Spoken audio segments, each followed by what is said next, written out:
Hello dear student. हम लोग आज जानते हैं कि किस प्रकार से 1857 की क्रांति बैरकपुर छावनी से निकलकर मेरठ, दिल्ली और पूरे उत्तर भारत में फैली। तो सबसे पहले बैरकपुर में मंगल पांडे के नेतृत्व में कारतूस, जिसमें चर्बी और गाय और सूअर की चर्बी लगी हुई थी, उसको कारण बना करके मेरठ में और बैरकपुर तथा उत्तर भारत के सैनिकों ने विद्रोह किया था। वह धीरे धीरे करके पूरे भारत में फैला। तो देखते हैं कि 9 मई 1857 में मेरठ में विद्रोह 85 सैनिकों ने चर्बी वाले कारतूस के प्रयोग को लेकर सर्वप्रथम शुरू किया। 10 मई रविवार के दिन को मेरठ के 20 एनआई तथा 30 एलजी के बटालियन की पैदल सैनिकों ने विद्रोह किया था और बरेली को अंग्रेजी शासन से मुक्त करा दिया। वे सैनिक पहुंचे दिल्ली और दिल्ली में सैनिकों को मिला करके विद्रोह कर दिया 12 मई। और पूरे 12 मई को बहादुर शाह जफर को मुगल बादशाह घोषित कर दिया गया। कर्नल बिलोबी ने कुछ हल्का प्रयास किया लेकिन वे असफल रहे।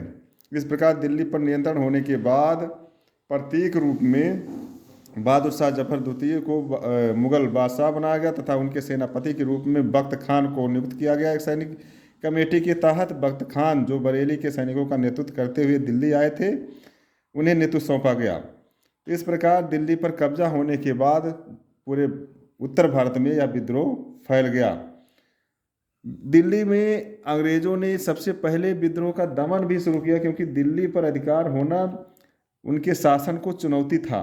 तो विद्रोहियों ने जॉन निकलसन को हताहत कर दिया था और मार डाला था। लेफ्टिनेंट हडसन दिल्ली में नाम मात्र के मुगल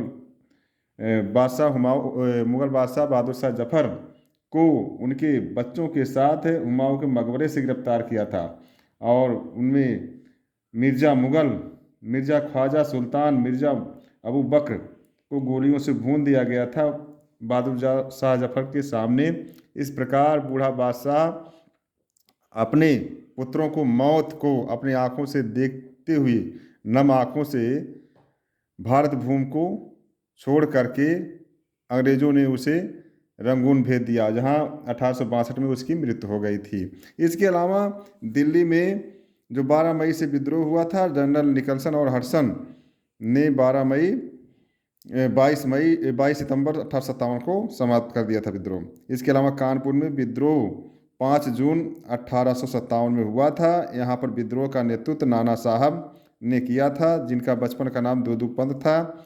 इनके साथी थे, सेनापति थे तात्या टोपे, जिन्हें जो है रामचंद्र पांडुरंग के नाम से भी जाना जाता था। 5 जून को यहाँ विद्रोह हुआ था। यहाँ पर विद्रोहियों ने पूरे कानपुर पर नियंत्रण कर लिया था, लेकिन कॉलिन कैंपबेल ने दमन चक्र क्रूरता से चलाया और 6 दिसंबर 1857 में कानपुर में विद्रोह का समापन हो गया। 4 जून को जो है विद्रोह हुआ था, कहाँ पर? लखनऊ में, जहाँ पर बेगम हजरत महल ने अपने पुत्र ब्रिटिश कादिर को वहाँ का नवाब बना करके विद्रोह का नेतृत्व किया था। लेकिन यहाँ पर हेनरी लॉरेंस युद्ध में जो जिनकी मृत्यु हुई थी, उसके बाद कॉलिन कैंपबेल ने दमन चक्र चलाया और बेगम हजरत महल पराजित होकर के नेपाल भाग गई और लखनऊ पर भी अंग्रेजों का नियंत्रण हो गया था।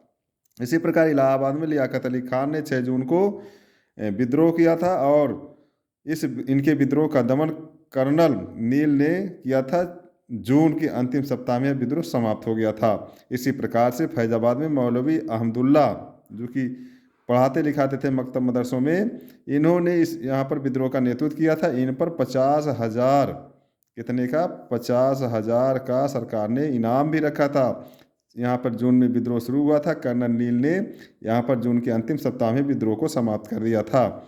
बरेली में जैसा हमने बताया कि बख्त खान और खान बहादुर खान, जिनको बख्त खान था, खान बहादुर खान की उपाधि इनको बहादुर शाह जफर ने दिया था। इन्होंने 31 जून 1857 में बरेली में विद्रोह की जो है पृष्ठभूमि तैयार किया और वहाँ पर विद्रोह किया था। कॉलिन चैम्बरवेल ने 6 मई 1858 में यहाँ पर विद्रोह को समाप्त कर दिया था। झांसी में विद्रोह का नेतृत्व रानी लक्ष्मीबाई ने किया था। 5 जून को यहाँ विद्रोह शुरू हुआ था और अप्रैल 1858 तक विद्रोह चला था। झांसी में रानी लक्ष्मीबाई, जैसा जानते हैं हम लोग कि यहाँ पर इन्हें गोद लेने की प्रथा वाले सिद्धांत से इनके राज्य को हड़प लिया गया था। अपने पुत्र को उत्तराधिकार सुरक्षित रखने के लिए इन्होंने विद्रोहियों का साथ दिया और विद्रोह किया था। झांसी की रानी लड़ती हुई ग्वालियर में वीरगति को प्राप्त किया था। तो झांसी और ग्वालियर में विद्रोह का नेतृत्व रानी लक्ष्मीबाई ने किया था। इनका साथ तात्या टोपे ने दिया था। यहीं पर तात्या टोपे गिरफ्तार हुए और इन्हें फांसी की सजा दे दी गई। मेरठ में जैसा हमने बताया कि 10 मई को विद्रोह हुआ था। यहाँ पर जनरल जे वर्ग ने विद्रोह को समाप्त किया था जून 1858 में।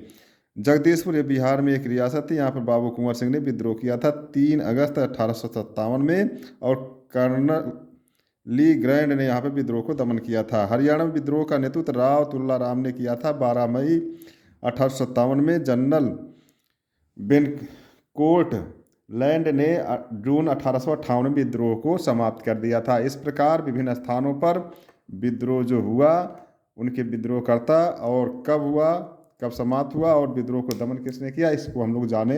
अब देखते हैं कि जो 1857 की क्रांति हुई थी, यह जो है एक निश्चित समय पे शुरू हुई और ख़त्म हो गई। तो उसके समाप्त होने के पीछे, विद्रोह के समापन के पीछे कारण क्या था? तो इसके असफलता के कारण में पहला मुख्य कारण था कि विद्रोह समय से पूर्व हो गया। जैसा हम लोगों ने पढ़ा है पीछे वीडियो में कि किस प्रकार से विद्रोहियों ने रोटी या चपाती तथा कमल के फूल को प्रतीक बना करके घुमा करके पूरे उत्तर भारत में कि हम लोग 31 मई 1857 में विद्रोह करेंगे। लेकिन बैरकपुर छावनी और मेरठ की घटना ने विद्रोह को कब कर दिया? 10 मई 1857 में। तो विद्रोह का एक प्रकार से समय से पहले, मतलब 31 मई से पहले हो जाना भी योजना जो जिस तरीके से बनाई गई थी वह सही ढंग से कार्यरूप ना हो सकने के कारण विद्रोह को समाप्त हो गया। दूसरा है कमजोर नेतृत्व। अब नेतृत्व किसको दिया विद्रोहियों ने? बहादुर शाह जफर, जो 80 साल के वृद्ध थे, खुद अपना और अपने परिवार की सुरक्षा नहीं कर सकते थे, उन्हें विद्रोह का नेता बना दिया। तो इस प्रकार उनमें नेतृत्व की क्षमता थी ही नहीं, तो जो विद्रोही थे एक प्रकार से असफल। इसी प्रकार से नाना साहब, जिनकी पेंशन बंद हुई थी, वो विद्रोह में सैनिकों का साथ दिए। इनका भी कोई विशेष योगदान नहीं रहा जो उसमें कि सैनिकों का साथ देते, सही ढंग से जो है नेतृत्व करते और विद्रोह को सफल बनाते। इसी प्रकार बेगम हजरत महल, इनकी पेंशन छीन गई थी, इनसे लूटपाट की गई थी, इनके पुत्र को नवाब नहीं स्वीकार किया गया था। तो ये से बहादुर तो थे और अपने हक के लिए लड़े भी, किंतु इनमें नेतृत्व की क्षमता नहीं थी, जिससे सैनिक जो उत्साह से लड़ रहे थे उनका मनोबल डाउन हुआ और ये जो विद्रोह असफल हो गया। अब ये जो विद्रोही थे, इनके पास कोई योजना नहीं थी, ना इनका कोई संगठन बन पाया। हालांकि बहादुर शाह जफर द्वितीय को बादशाह बनाया गया और नाना साहब ने स्वयं उनका पेशवा घोषित कर दिया। बख्त खान उनके सेनापति घोषित किए गए, लेकिन कोई नियोजित नीति नहीं थी कि हम लोग विद्रोह सफल होगा तो क्या करेंगे, कैसे करेंगे, किस प्रकार से शासन करेंगे, शासन में कौन कौन भागीदार होगा। तो इस प्रकार कोई योजना थी ही नहीं। इसलिए ना तो योजना ना तो संगठन सुसंगठित ना होने के कारण यह जो विद्रोह समाप्त हो गया।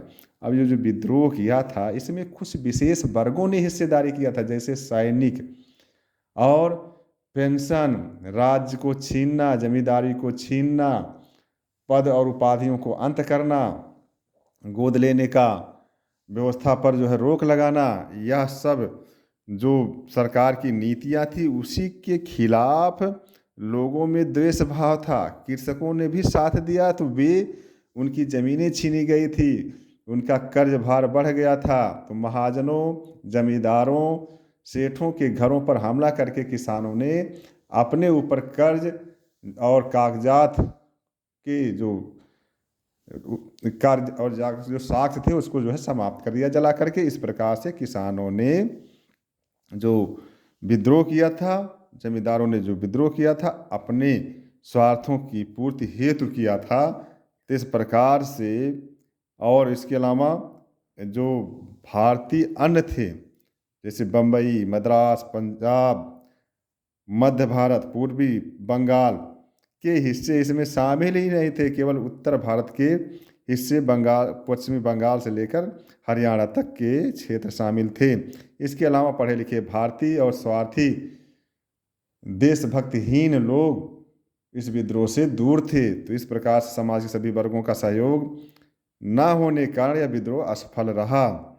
इसी प्रकार से संसाधनों की कमी, विद्रोही तो शुरुआत में जो शासन प्रशासन था उससे प्राप्त संसाधनों का उपयोग करके बड़ी तेजी से अंग्रेजों को दमन कर दिया था, लेकिन बाद में संसाधनों की कमी, भोजन, वस्त्र, हथियार, गोला बारूद चीज़ों की कमी होने के कारण विद्रोही जो है असफल रहे। सैनिक दुर्बलता, जो भारतीय सैनिक थे बहादुर वीर लड़ाके थे, लेकिन उनमें रणनीतियों का अभाव था, नेतृत्व का अभाव था ऐसी। इसके अलावा हथियार, गोला बारूद सब अल्प थे। इसके अलावा जो भी हथियार उनके पास थे पुराने मॉडल थे।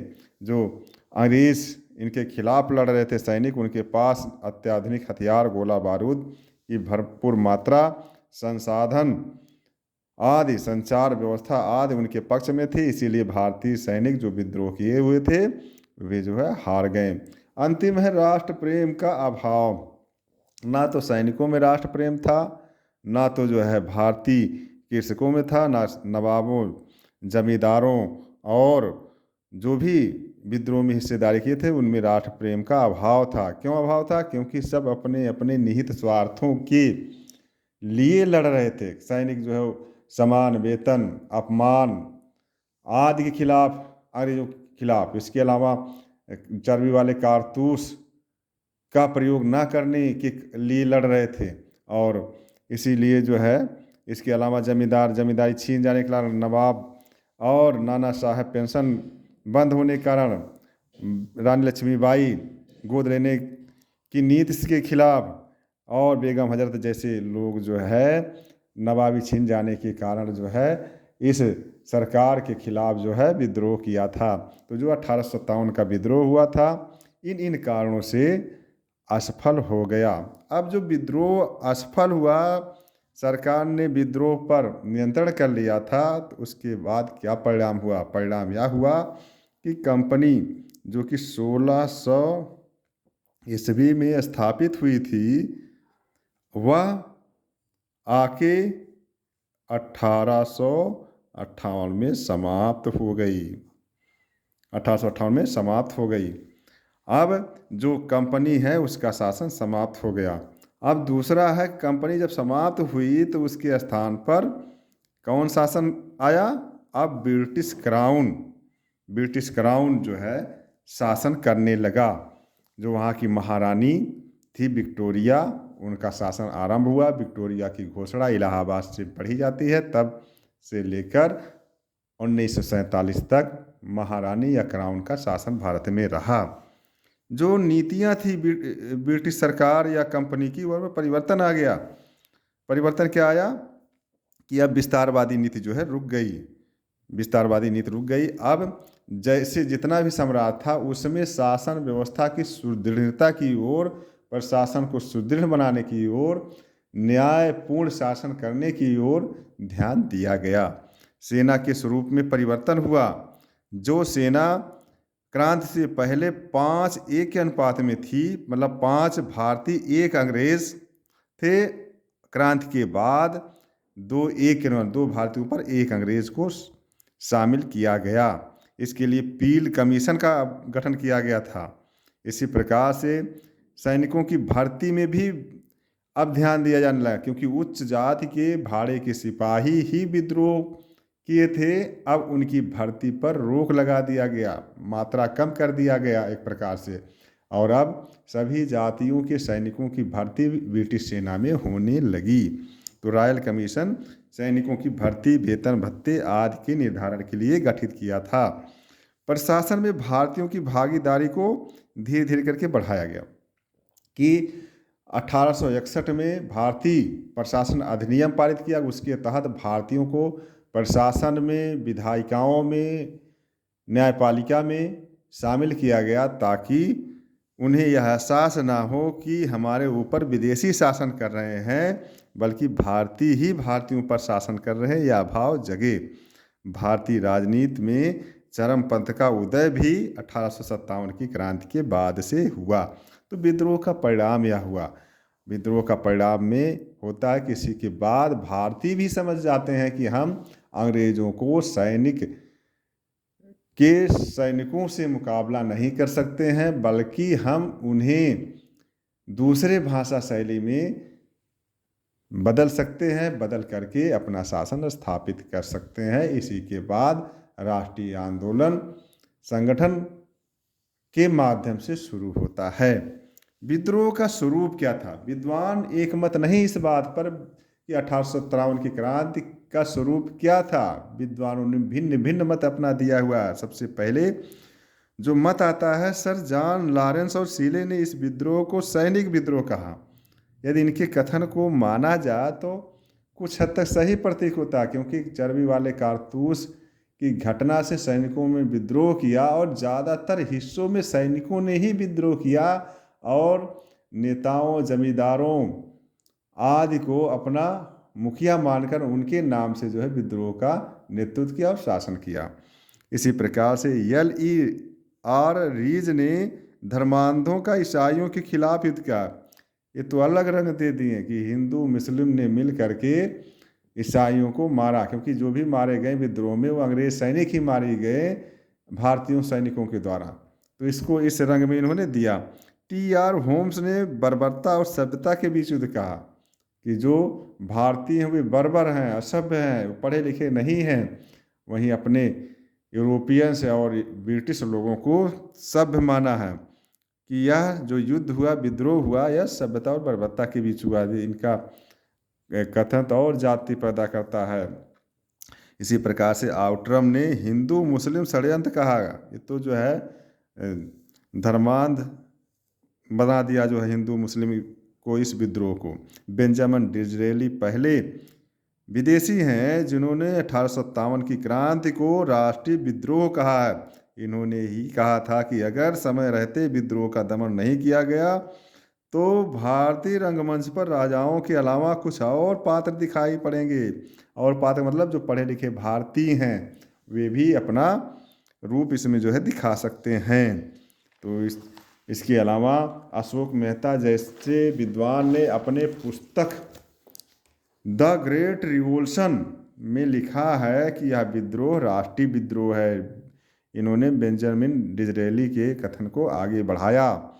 इसी प्रकार से प्रथम भारतीय B.D. सावरकर हुए, जिन्होंने 1909 में the Indian war of the independent 1857 मतलब 1857 की क्रांति, इन्होंने जो विद्रोह हुआ था उसे क्रांति कहने वाले पहले भारतीय या पहले विचारक हुए हैं B.D. सावरकर, जिन्होंने 1857 की क्रांति को प्रथम सुनियोजित प्रथम स्वतंत्रता संग्राम कहा है।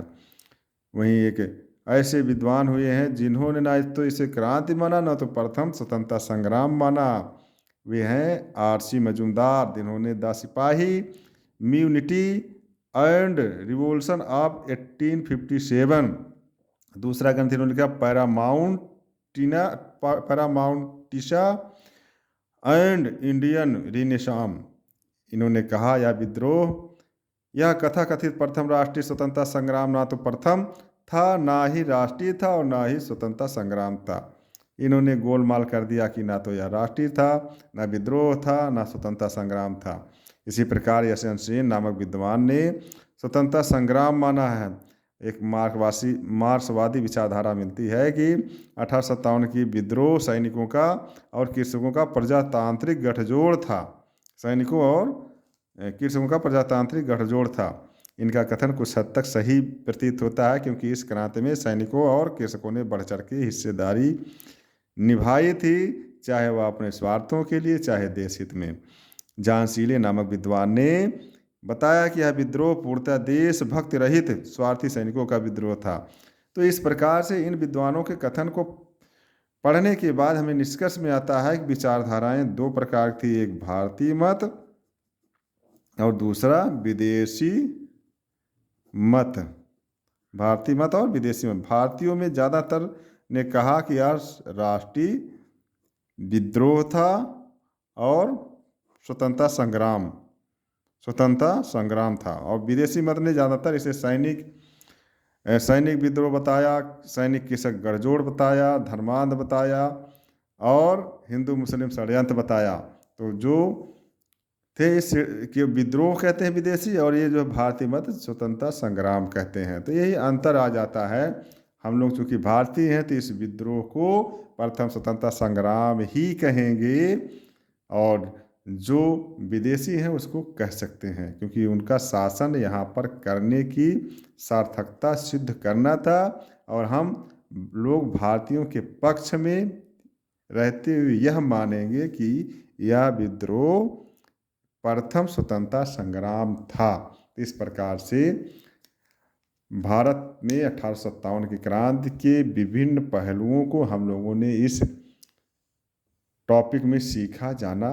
अब हम लोग आगे पढ़ेंगे राष्ट्रीय आंदोलन। तो प्रिय छात्र छात्राएँ इस वीडियो को देखें, सुने, समझें, अपने भाषा शैली में कन्वर्ट करें। बहुत ही महत्वपूर्ण टॉपिक है बोर्ड परीक्षा की दृष्टि से, और कम से कम 10-15 नंबर तो इस टॉपिक से आएंगे ही आएंगे, चाहे वो लॉन्ग प्रश्न में आए, चाहे शॉर्ट प्रश्न में आए, या मानचित्र के संबंधित आएगा तो आएगा। आप इसके पढ़ें, सीखें और अच्छा नंबर प्राप्त करें। Thank you. समय मिले तो वीडियो को लाइक, कमेंट, शेयर करें।